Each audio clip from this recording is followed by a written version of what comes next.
मेरे प्यारे देशवासियों, समाज की मनोरचना में भी बदलाव कभी कभी बहुत बड़ी चुनौती का कारण बन जाता है।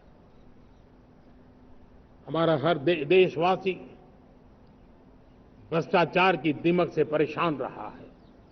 हर स्तर के भ्रष्टाचार ने सामान्य मानवीय का व्यवस्थाओं के प्रति विश्वास तोड़ दिया है।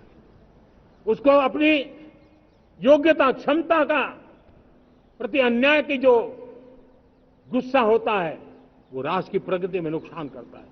और इसलिए हमने व्यापक रूप से भ्रष्टाचार के खिलाफ एक जंग छेड़ा है। मैं जानता हूं इसकी कीमत मुझे चुकानी पड़ती है, मेरी प्रतिष्ठा को चुकानी पड़ती है, लेकिन राष्ट्र से बड़ी मेरी प्रतिष्ठा नहीं हो सकती है। राष्ट्र के सपनों से बड़ा मेरा सपना नहीं हो सकता। और इसलिए ईमानदारी के साथ भ्रष्टाचार के खिलाफ मेरी लड़ाई जारी रहेगी, तीव्र गति से जारी रहेगी और भ्रष्टाचारियों पर कार्रवाई जरूर होगी।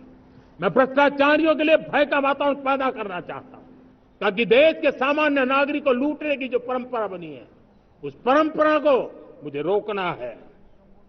लेकिन सबसे बड़ी नई चुनौती आई, भ्रष्टाचारियों से निपटना तो है ही, लेकिन समाज जीवन में उच्च स्तर पर एक जो परिवर्तन आया है, वो सबसे बड़ी चुनौती भी है और एक समाज के लिए सबसे बड़ी चिंता भी है।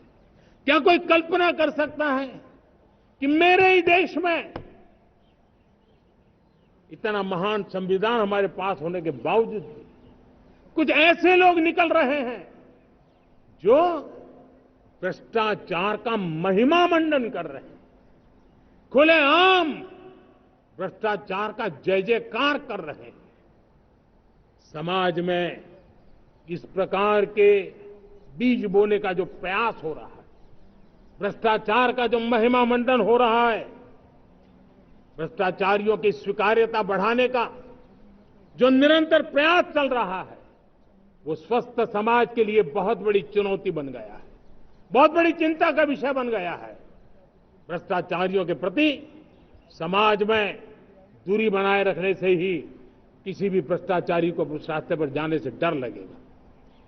अगर उसका महिमा मंडन होगा तो जो आज भ्रष्टाचार नहीं करता है उसको भी लगता है कि तो समाज में प्रतिष्ठा का रंग बन जाता है, उस रास्ते में जाने में बुरा नहीं है।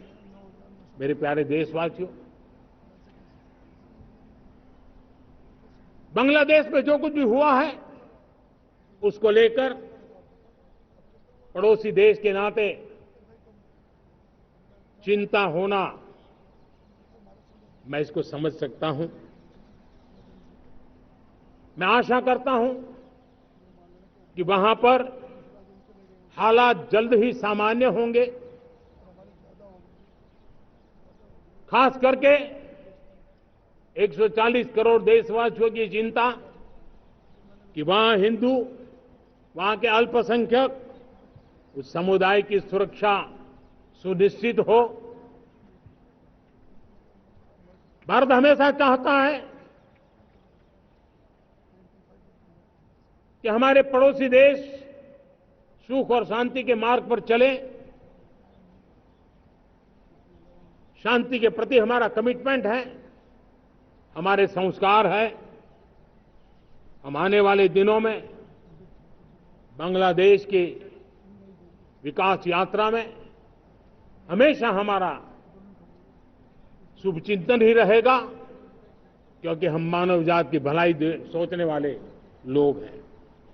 मेरे प्यारे देशवासियों, हमारे संविधान को 75 वर्ष हो रहे हैं।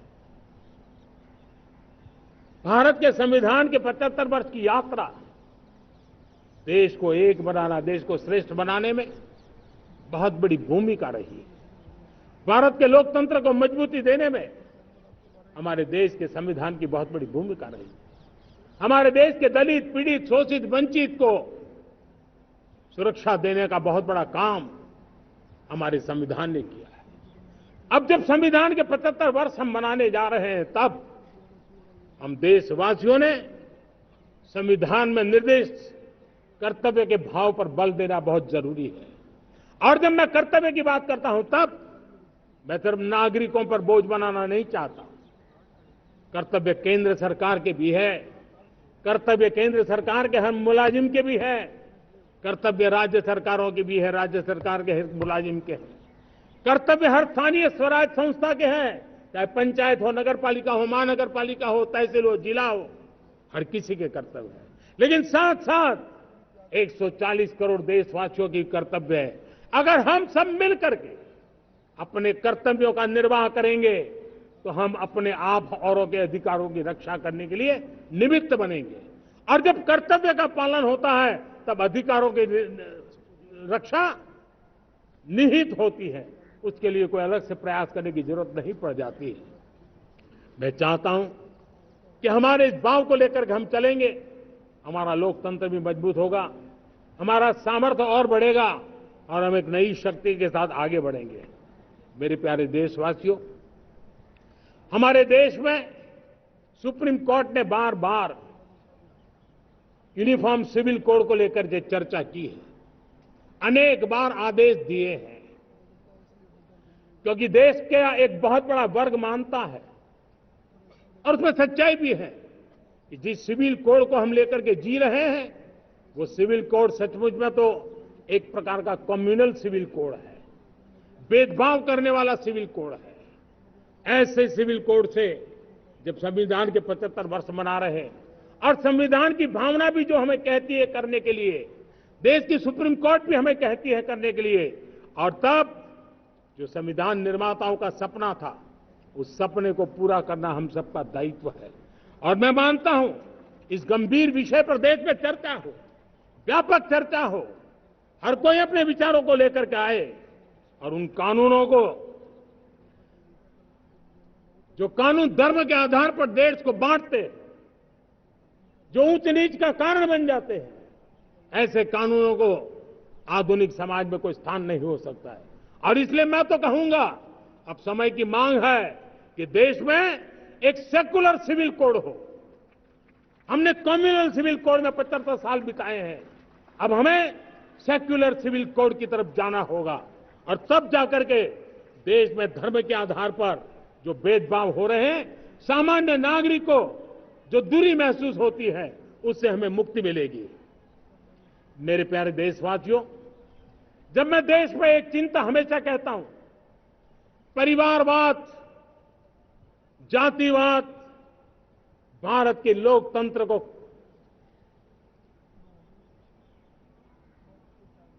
बहुत नुकसान कर रहा है। देश को, लोक राजनीति को हमें परिवारवाद और जातिवाद से मुक्ति दिलानी होगी। आज मैं देख रहा हूं मेरे सामने जो नौजवान है, उसमें लिखा हुआ है माय भारत, जिस संगठन का नाम है उसकी चर्चा लिखी है, यहां बहुत बढ़िया तरीके से लिखा हुआ है। माय भारत के अनेक मिशन है। एक मिशन ये भी है कि हम जल्द से जल्द देश में राजनीतिक जीवन में जनप्रतिनिधि के रूप में 1 लाख ऐसे नौजवानों को आगे लाना चाहते हैं।